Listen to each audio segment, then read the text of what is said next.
परब्रह्म सद्गुरु श्री स्वामी समर्थ महाराज यांच्या कृपेने आजची स्वामी समर्थ महाराजांची कथा आहे. जय स्वामी समर्थ महाराज माझ्याकडून वधून घेते ते मी तुमच्या पुढे थोडक्यात सांगण्याचा प्रयत्न. सद्गुरु श्री स्वामी समर्थ महाराज की जय. अनंत कोटी ब्रह्मांड नायक राजाधिराज योगीराज परब्रह्म सद्गुरु स्वामी महाराज. स्वामी महाराज यांच्या लीला आनंद आहे. महाराजांनी प्रत्येक भक्तावर कृपा केलेली आणि प्रत्येक भक्ताला वेगवेगळा अनुभव दिलेला आहे. आणि महाराजांच्या अनुभवामध्ये प्रत्येक भक्ताला काहीतरी शिकायला मिळालेलं आहे. आता काही भक्त नास्तिक असायचे, स्वामींना ज्ञानवय यायची, स्वामी महाराज त्यांना जवळ बोलून घेतात. महाराज वटवृक्षाच्या छायेमध्ये बसले होते आणि महाराज बघायचे हा नारायण फार पाठ ठेवतो आमच्याकडे, याला अक्कलकोटला बोलवावं लागेल, हरामखोर माजलेला आहे. महाराज असे शब्द बोलायचे. आणि त्यावेळेस ते बाळप्पा महाराज आणि चोळप्पा महाराज, सुंदराबाई, कृष्णाजी पंत, श्रीपाद भट हे सर्वजण थक्क व्हायचे त्या ठिकाणी. महाराज असं का बोलताय? कारण महाराजांच्या लीलेमध्ये काय अर्थ आहे स्वामींनाच माहित असायचं. याचा गुरुवेळा काही दिवसांनंतर त्यांना कळायचा की स्वामी महाराज का असं बोलले होते. आता हा नारायण होता, हा बीड जिल्ह्यात असायचा. हा खूप नास्तिक असायचा. कोणी देवाचं वगैरे करत असत त्याला नाव ठेवत असायचा. काय कर्म काय करतात तुम्ही लोक? कर्मकांडावर विश्वास ठेवता. अरे हे काहीच नसतं.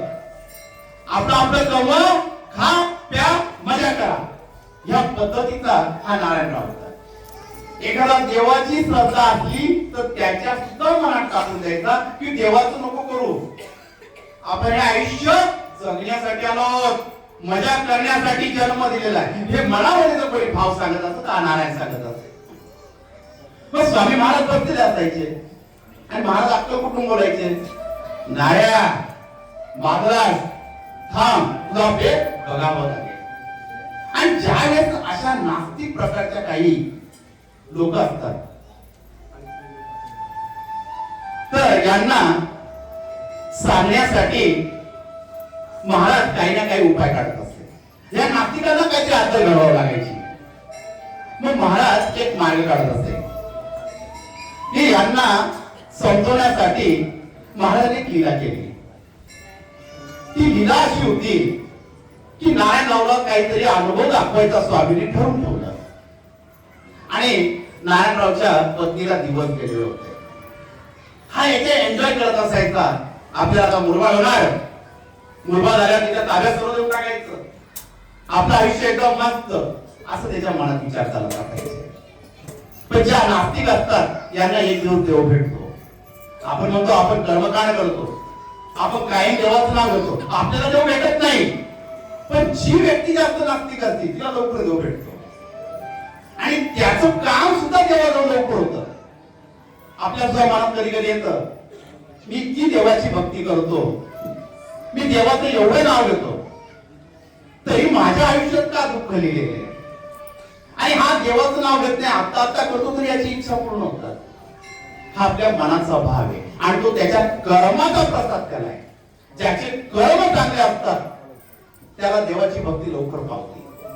आणि भगवंताला जर एखाद्याला जवळच करून घ्यायचं असतं, त्याला जवळ ठेवायचं असतं तर त्याच्या आयुष्याच्या परीक्षा ह्या कायम असतात. कारण भगवंताला तो कायमचा जवळ वाटतो आणि त्याला जवळ ठेवतो. माणूस दुःखी काय? ना पत्नीमुळे दुःखी आहे, ना मुलांमुळे दुःखी आहे, ना आई बापांमुळे दुःखी आहे, ना मित्रांमुळे दुःखी आहे, ना दुश्मनांमुळे दुःखी आहे, ना ह्या लोकांच्या समस्येमुळे दुःखी आहे. माणूस दुःखी काय? तो स्वतःच्या मनाने दुःखी आहे. त्याच्या मनाचे विचार तसे, त्याच्या मनामध्ये तो जसा विचार करतो त्याच्या मनाने जे ठरवलं मला ह्या गोष्टीपासून दुःख आहे, तो मनावर बिंकून घेतो आणि ते दुःख आपल्या भोवती लागतं. आपण जर आपल्या मनाला कायम समजवलं मी आनंदी, मी सुखी आहे, तो सुद्धा आनंदी राहणार. त्याला कधी दुःख दिसणारच नाही. मनावर आपलं प्रबळ हे आपलं असलं पाहिजे. मन शक्ती हे आपण जागृत केली पाहिजे. मनाने आपल्याला फिरवलं पाहिजे, मनाला आपण फिरवलं पाहिजे आपल्या मनाप्रमाणे. तेव्हा तुम्ही कधीच दुःखी राहणार नाही. तसा नारायणराव होता नास्तिक प्रमाणे. 9वा महिना पतीचा चालू झाला आणि घरामध्ये आई म्हातारी एकटीच होती. आता पती बाळांतीन होणार या आनंदात होता. त्याला पुढच्या गोष्टी काहीच माहित नव्हत्या. आणि अशाच वेळेस एक संन्यासी दारापुढून चालले होता आणि तो त्याच्या नादामध्ये होता आणि तो म्हणत होता ओम भिक्षां दे. आणि भिक्षा मागत मागत या नारायणच्या दारापुढे आला आणि नारायणच्या दारापुढे आल्यावर त्याने आवाज दिला ओम भगवती भिक्षां दे. नारायणाने आवाज ऐकला. कोणीतरी दुपारी भेटलं म्हणून त्या भिक्षुकाला आपल्या घरामध्ये बोलवून घेतलं, बसण्यासाठी आसन दिलं. कुठून आलात महाराज? आम्ही फार दुरून आलो. भिक्षा मागतायचं आमचं काम आहे, आमच्या गुरुची इच्छा, आलो तुमच्या दारी भिक्षा मागण्यासाठी. हो का? मग काय सांगतात तुमच्या आयुष्यातलं? तो भिक्षुक सांगू लागला आमच्या आयुष्यात काय, आम्हाला स्वामी समर्थांसारखे गुरु मिळाले. अक्कलकोटला ब्रह्मांड नायक स्वामी समर्थ महाराज दत्त अवतारामध्ये प्रगट झालेले. त्यांचं दर्शन भेटतं बस आम्ही त्यात खूप आनंदी आहोत. कधी आयुष्यामध्ये काही समस्या आली तर तुम्ही अक्कलकोटला जा, तिथं ब्रह्मांड नायक स्वामी समर्थ राहतात. साक्षात दत्त प्रभूंचे अवतारात. तर तुम्ही गेलात तर दर्शन करा. त्याचे चमत्कार हे आनंद आहे, लीला आनंद आहे. काय बोलतात बुवा, या लीला काय? अहो गारुडी सुद्धा रस्त्यावर खेळ दाखवतो. मग तुम्ही हा भूलथापा कोणासाठी मारतात? आम्हाला शिकवू नका. आणि महाराजांबद्दल अभद्र शब्द बोलायला लागला. त्यावेळेस हा संन्यासी चिडला आणि बोलू लागला महाराजांबद्दल वाईट शब्द बोलू नका, नाही तर तुमची आम्ही जीभ छाटू या ठिकाणी. आम्हाला हे शब्द ऐकले जात नाही. आम्हाला तुमची भिक्षा नको. आणि त्यांनी भिक्षा सोडून दिली, तो तिथून निघून गेला. नारायणराव आपला हसत होता आणि त्यावेळेस पत्नीचा रडण्याचा आवाज त्याच्या कानावर पडला.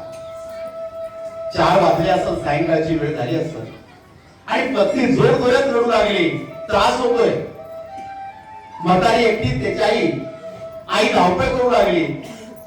शेतामध्ये एकट्याचं घर, कोणाकडे मदत मागावी, वैद्याला पुढे पाहावं हे नारायणरावला आता सुचत नव्हतं. पत्नीची अवस्था पाहून नारायणराव घाबरले.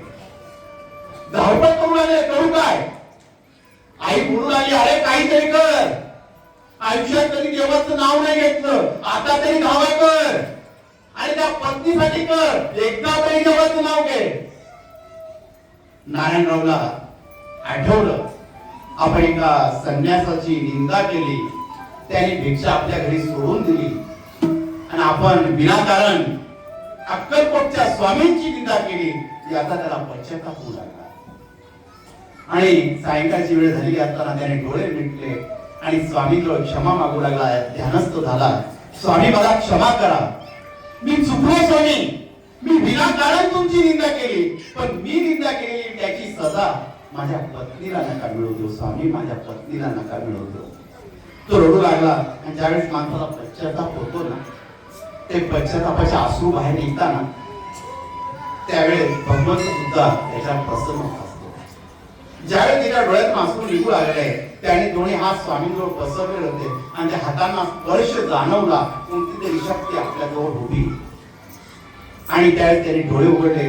साक्षात ब्रह्मांड नायक त्याच्यापुढे प्रगट झालेला होता. स्वामी कटेवर हात ठेवलेला होता, एक हात उंच केलेला होता. माझा ब्रह्मांड नायक त्याच्या समोर उभा होता. नारायणराव दत्तला अंगाला शहारे आले आणि स्वामींकडे पाहून रडू लागला. डोळ्यातले अश्रू निघू लागले. स्वामी क्षमा करा, मी चुकलो स्वामी, मी चुकलो. अरे चुकलास, निंदा करू आमची नाही. स्वामी क्षमा करा, स्वामी क्षमा करा. स्वामी मी चुकलो, त्याची सजा माझ्या पत्नीला देऊ नका. काय हवंय तुला? काय पाहिजे सांग. फक्त माझ्या पत्नीचं बाळपण सुखरूप होत्या स्वामी महाराज. आम्हाला काय पाहिजे? तुम्ही सांगा ते देणार स्वामी. फक्त तुम्ही सांगा बाळपण सुखरूप होत्या. एक काम काय, मुलगा होईल, काही वेळेस अक्का बोलले, बाळाला मी बघणार. 1000 ब्राह्मण अन्नदान कर आणि तिथे आमचा अभिषेक कर. आम्ही तुझ्या प्रभू आहोत. जा, काही वेळ नको. महाराजांनी हे शब्द बोलले आणि त्यात महाराज अदृश्य झाले. नारायणराव पाहू लागले तर त्यांना स्वामी दिसत नव्हते. त्यांनी सर्वीकडे बघितलं आणि स्वामींचा तो अनुभव नारायणरावांसाठी फार वेगळा होता. सर्व ठिकाणी बघितलं, स्वामी काही सापडत नाही. आणि तिच्यात आईचा आवाज आला, ए नाऱ्या, झालं रे बाळ, झालं, मुलगा झाला तुला, बाप झाला माझा पहिला. आणि आई त्या बाळाला घेऊन बाहेर आले आणि नारायणराव रडू लागले. आई, मी बाप झालो. हो, तू बाप झाला बाळा. बाळाला हातामध्ये घेतलं आणि पत्नीजवळ गेला, सांगू लागला, ही स्वामींची कृपा आहे. मी विनाकारण निंदा करत होतो, तो मला स्वामींनी साक्षात दर्शन दिलं आणि मी त्यांना कबूल केलं. 1000 ब्राह्मणांना जेवण देणार आणि स्वामींचा अभिषेक करणार. पत्नीला आनंद झाला. आपला पती देवाचं नाव घ्यायला लागला. प्रत्येक स्त्रीचं इच्छा असते की आपल्या पतीने देवाजवळ जावं, देवाच्या मंदिरात जावं. जशी मी जाती त्यांनी बी माझ्या बरोबर यावं, हे प्रत्येक पत्नीचं म्हणणं असतं. तसं या नारायणरावच्या पत्नीचं म्हणणं होतं. म्हणून तिला आनंद झाला, कारण पतीच्या मुखामध्ये स्वामींचं नाव येऊ लागलं होतं. मग नवस कधी फेडायचं पत्नी सांगितलं. त्यांनी सांगितलं, मुलाला थोडं मोठं होऊ दे, नंतर आपण घेऊन जाऊ. मुलगा हळूहळू वाढू लागला. 1 महिन्याचा, 2 महिन्याचा आणि नंतर मुलगा झाला 6 महिन्याचा. पत्नीला रोजची चिंता मनामध्ये सतवत होती की कधी मी स्वामीच्या दर्शनाला जाईल आणि हा नवस कधी फेडेल. मग एक दिवस नारायणराव जेवण करत बसले होते आणि पत्नीने सांगितलं, अहो, आपला मुलगा 6 महिन्याचा झालेला आहे, आपण नवस फेडायला जाऊया का? आणि नारायणरावने हे शब्द ऐकले, तो शिव्या देऊ लागला. त्याची चिडचिड एवढी झाली की त्याने पत्नीवर हात उगारला. त्याची आई आली आणि ती बोलू लागली, नाऱ्या, काय करतोस? अरे माझ्या सुनावर हात उगारतो. त्यात ती सून रडू लागली आणि आई, बघा ना, मी यांना सांगितलं नवस फेडायचं आहे, ते लगेच चिडचिड करायला लागले आणि तो वाटीत त्या शिव्या द्यायला लागला आणि जेवत्या ताटावरून उठून गेला. आता हे रोजचं होऊ लागलं. आता रोजचं होऊ लागल्यावर पत्नीला वाटू लागलं, आपल्या पतीला बाहेरचं काहीतरी झालेलं. हे असे का करताय? हे इतक्या दिवस त्या स्वामींचं गुणगान करत होते आणि आज नवस फेडायची वेळ आली तर लगेच असे करताय.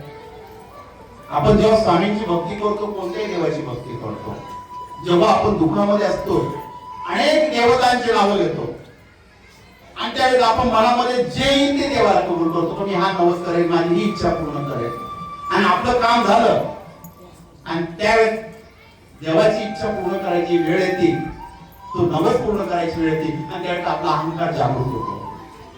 हे तर माझ्यामुळे झालं, मी तर देवाला कबूल केलं, मला तसा काय अनुभव वाटलाच नाही, तर का नवस पूर्ण करावा? त्यावेळेस आपली सुद्धा नियंत्रणी बहुतेक जण असे बघितले आणि त्यावेळेस काही दिवसांनी त्यांचा देव सुद्धा बदलून जायला लागतो. काही काहींचे महिन्याला देव बदलतात. महिनाभर एका देवाचा अनुभव, दुसऱ्या महिन्यात दुसरा देवाचा अनुभव, वर्षभरात 12 प्रकारचे देव त्याच्या घरी येतात. कारण आपल्या महाराष्ट्राची संस्कृतीच तशी. इथं अनुभव आला लगेच दुसरीकडं, तिथं अनुभव आला तिसऱ्या देवाकडं. कारण की आपण आतापर्यंत किती देवांचा ट्रेड बघितलेले आहे. पूर्वी साईबाबांचा खूप ट्रेड होता. सगळीकडे पिवळे गुरुवार करायचे, आठवतं का? पिवळी खिचडी दर गुरुवारी असायची प्रत्येकाच्या घरी. नंतर संत गजानन महाराजांचा ट्रेड आलेला होता. प्रत्येकाच्या घरी गुरुवारी बेसन भाकरीची उपासना करायची. नंतर कुबेर महादेव, आमोशाला गेलंच पाहिजे, हा मला फरक पडतो. नंतर स्वामींचं चालू झालं, प्रत्येक जण स्वामी मार्गात जाऊ लागला. नंतर महाकालचा ट्रेड आला, सगळे महाकालला जाऊ लागले. नंतर अमरनाथचा, नंतर केदारनाथ, आणि आता एक नवीन ट्रेड चालू झालेला आहे, हरे का सहारा, खाटू श्याम हमारा. आता जिथं नाही खाटूश्यामला गेलं पाहिजे, जीवनात एकदा आलं तिथं गेल्यावर इच्छा पूर्ण होतात. इच्छा कुठे पूर्ण होतात? आपला भाव कसा असला पाहिजे तर तुमच्या इच्छा तशा पूर्ण होतात. तुम्ही जर स्वार्थासाठी जाता तर कधीच प्रसन्न होणार नाही. देव सर्वत्र एकच आहे. तो देव सुद्धा आपल्याला हसत असत. मी अवतार बदलून वेगळीकडे, हा मलाच फसवतोय, आज इथं आला आज तिथं आला. आपण म्हणतो एखादा उधारी बुडवणारा या दुकानातून त्या दुकानात, किती उधारी बुडवली तर चौथ्या दुकानात, तसे आपल्या उधाऱ्या बुडवणं चालू देवाजवळच. तर तसं नारायणरावचं होतं. हा स्वामींचं नाव काढला, चिडचिड करू लागला. रोजचे भांडणं नवरा बायको मध्ये होऊ लागले. आणि भांडणं होता होता त्या आईने पत्नीस विचार केला, याला बांधून अक्कलकोटला न्यायचं. गावातले दोन मजूर घेतले, नारायणरावचे हातपाय बांधले आणि तसंच त्याला बैलगाडीमध्ये टाकलं, अक्कलकोटला नेलं. महाराज बदलेले होते. ब्रह्मांड नायकच ते स्वामी महाराज, सर्वांवर कृपा करणारे. आणि महाराजांवर एखाद्याचं प्रेम असतं महाराजांचं, तो महाराज त्याला जास्त रागवत असते. नारायणरावला बांधून आणलं आणि स्वामी महाराजांची भेदक नजर तयार झाली त्या ठिकाणी. महाराज डोळे लाल तेजवंत करून पाहू लागले. नारायणराव दचकला आणि महाराजांनी नारायणरावला एवढेच बोलले, तू माजलेला आहे, तुला मला तुझा मान उचलावा लागेल. आणि महाराजांनी पितांबर अंगावर टाकलं आणि महाराज पावलं टाकत निघून गेले. आणि नारायणरावच्या पत्नीला कळून चुकलं, काहीतरी अपशकुन झालेलं आहे. स्वामी महाराज चुकले, महाराज काहीतरी आपल्याला दर्शवत आहे, आपलं काहीतरी चुकलेलं आहे. ती मनातल्या मनात स्वामींची प्रार्थना करू लागली. पण महाराजांनी नारायणरावला जवळ घेतलं नाही. तेव्हा नारायणरावची पत्नी नाही स्वामींची रोज सेवा करू लागली आणि नारायणराव हे अक्कलकोट मध्ये आजारी पडले. यांना अनेक प्रकारच्या यातना सहन कराव्या लागल्या. त्यावेळेस ते 4 महिने अक्कलकोट मध्ये होते. अनेक वैद्य दाखवले, फरक पडत नव्हता. ते रोज स्वामींच्या दर्शनाला यायचे आणि स्वामींचं स्नान झाल्यावर जे स्वामींच्या चरणाचं जे तीर्थ होतं ते नारायणरावला पाजायचे. आणि नारायणरावची तब्येत सुधारत आली तेव्हा नारायणरावला पश्चाताप झाला, तो स्वामींजवळ आलेला होता. महाराज बघत होते. त्यावेळेस स्वामींना समजून गेला आता नारायण पूर्ण सुधारलेला. आणि नारायणच्या डोळ्यातून पश्चातापाचे आसू येत होते, स्वामी मी चुकलो. महाराज अरे थोडंच मग आमच्या लोकांचं काय केलं? नाही करतो ना स्वामी. आणि त्या नारायणरावनी 1000 ब्राह्मणांना अन्नदान अक्कलकोट मध्ये केलं आणि त्याचा नवस पूर्ण केला. आणि स्वतः साक्षात ब्रह्मांड नायकाने नारायणरावला सांगितलं, उद्याचा अभिषेक तू स्वतःच्या हाताने मला स्नान घाल. तो अनुभव नारायणरावांना आला. ते साक्षात स्वामींना जेव्हा स्नान घालत होते त्यांना साक्षात ब्रह्मरूपाचं दर्शन स्वामींनी नारायणरावला दिलं. आणि हा नारायणरावनी अनेक वर्ष अक्कलकोट मध्ये काढले आणि स्वामींची सेवा केली. आणि नंतर मधून स्वामी नामाचा जो प्रचार आहे जो बाहेर हा नारायणरावनी केला. सर्वात जास्त प्रचार नारायणरावनी केला. आणि स्वामी नामाचं नामस्मरण काय असतं, शक्ती काय असते, ही प्रत्येक स्वामी भक्तांपर्यंत पोहोचवली तरी नारायणरावांनी पोहोचवली. नामस्मरणामध्ये खूप मोठी शक्ती आहे. स्वामींच्या नामामध्ये ह्या षडाक्षरी मंत्रामध्ये एवढी शक्ती. आपलं न होणारं काम जर स्वामींचं नामस्मरण केलं तर आपलं काम हे पूर्ण होत असतं. आपण काय करतो, घरामध्ये दुःख आलं, ही वस्तू मी ह्या कोपऱ्यात ठेवली म्हणून असं झालं, ही वस्तू ह्या कोपऱ्यात ठेवली म्हणून फोटो सुद्धा आपण घरी बदलत असतो. माझं एक म्हणणं आहे, आपण वास्तुशास्त्र पाळावं. वास्तुशास्त्राचं सुद्धा खूप मोठं महत्व आहे. का जर आपण वास्तुशास्त्राप्रमाणे सर्व केलं, सूर्य आणि पृथ्वी सूर्याभोवती दिवसभरात फिरत असते. आपण जर सकाळी जर पूर्व इकडे पाहिलं, संध्याकाळची पूर्व ह्या बाजूला होती, कारण की पृथ्वी फिरलेली असते. मग आपल्या घरातली वास्तू दिशा सुद्धा फिरलेली असते. वास्तू पुरुष काय, आपल्या घरामध्ये आपण म्हणत असतो की भांडण केले तर वास्तू पुरुष घरामध्ये असतो. तो एका मिनिटाला 33 वेळेस तथास्तु म्हणत असतो. कारण आपण घरामध्ये जे विचार करतो त्या विचारांवर आशीर्वाद द्यायचं काम हे वास्तू पुरुषाला दिलेलं आहे. म्हणून आपण आपल्या घरामध्ये निगेटिव्ह विचार कधीच नाही केले पाहिजे. हे माझ्या भोवती असं काय घडतं, आमचंच का वाईट होतं, आमच्याच पोरांचे लग्न काय ठरत नाही, आमच्याकडे का पैसा टिकत नाही, आमच्या घरात का दुःख नाही, त्यावेळेस तो म्हणतो तथास्तु 33 वेळेस म्हणतो. आणि त्यावेळेस आपल्या घरामध्ये ह्या गोष्टी घडत असतात. म्हणून घरामध्ये चांगले विचार करत बसा. घरामध्ये असाल ज्या घरामध्ये आपलं सर्व चांगलं होतंय त्या घरामध्ये एकच बोला की स्वामींची कृपा माझ्यावर आहे तर माझं सर्व चांगलं आहे. कारण की वास्तू पुरुषाला देवाने आशीर्वाद दिलेला आहे. कारण की ज्यावेळेस तारकासुराशी महादेवाचं युद्ध चाललेलं होतं, युद्ध एवढं भयंकर पेटलं होतं, युद्ध संपत नव्हतं. तर महादेवाचा राग अनावर झालेला होता त्यावेळेस. आणि महादेवाचा राग अनावर झाल्यावर महादेवाला घाम सुटला. आणि घाम सुटल्यावर तो घामाचा थेंब पृथ्वीवर पडला आणि त्यामुळे आपला वास्तू पुरुषाचा जन्म झाला. आणि वास्तू पुरुषाचा जन्म झाल्यावर तो भयान मोठा होत चालला. तो पृथ्वीवर सर्व खाऊ लागला, त्याला काहीच कमी पडत, सर्व कमी पडू लागला. आणि तो एवढा भयान मोठा होऊ लागला की आभाळाला टेकू लागला.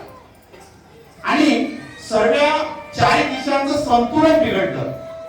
संतुलन बिघडल्यावर देव लोक घाबरले आणि सर्व ब्रह्मदेवाजवळ गेले आणि ब्रह्मदेवाला सांगू लागले की तारकासूर आलेला आहे, त्याच्या शक्तीमुळे या पृथ्वीचं सर्व संतुलन बिघडते. मग त्या ब्रह्मदेवाने सांगितलं सर्व देवतांनी या तारकासूरला खाली पाडा. आणि असे 45 देवतांनी त्या तारकासूरला मंत्राद्वारे बांधलं आणि खाली उलट पाडलं. आणि प्रत्येक देवतांनी एक एक स्थान घेतलं तारकासूरच्या शरीरावर. त्या तारकासूर बोलू लागला, अरे मला का मारताय, मी महादेवाचा पुत्र आहे, त्याच्या घामापासून तयार झालेलो आहे, मग मला का मारताय. त्यावेळेस ब्रह्मदेव बोलू लागले, आम्ही तुला मारत नाही, तुला एक स्थान देतोय. या पृथ्वीवर तुझं एक स्थान असेल. जो कोणी भाविक या पृथ्वीवर घर बांधले त्या घरामध्ये तुझं एक स्थान असेल. आणि त्या स्थानामध्ये ज्या देवतांनी ज्या ज्या बाजूला तुला हात लावून पकडलेले त्या त्या घरामध्ये त्या त्या देवताचं स्थान असेल. म्हणून आपलं वायव्य दिशेचं एक वेगळं स्थान दिलं, ईशान्य दिशेचं वेगळं स्थान दिलं, आग्नेय दिशेचं किचन दिलं, अशा प्रत्येक दिशेचे आपल्याला स्थान दिलेले. कारण की त्या देवतांनी त्या त्या ठिकाणी धरलेले. म्हणून वास्तू पुरुषाला तो आशीर्वाद दिला की तू प्रत्येकाचं कल्याण करशील, त्या घराचं रक्षण करशील.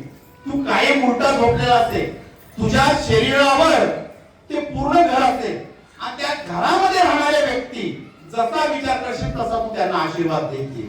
म्हणून तेव्हापासून हा जो वास्तू पुरुष आहे हा प्रत्येकाला आशीर्वाद देतोय. आणि एका मिनिटामध्ये तो 33 वेळा तथास्तु म्हणत असतो.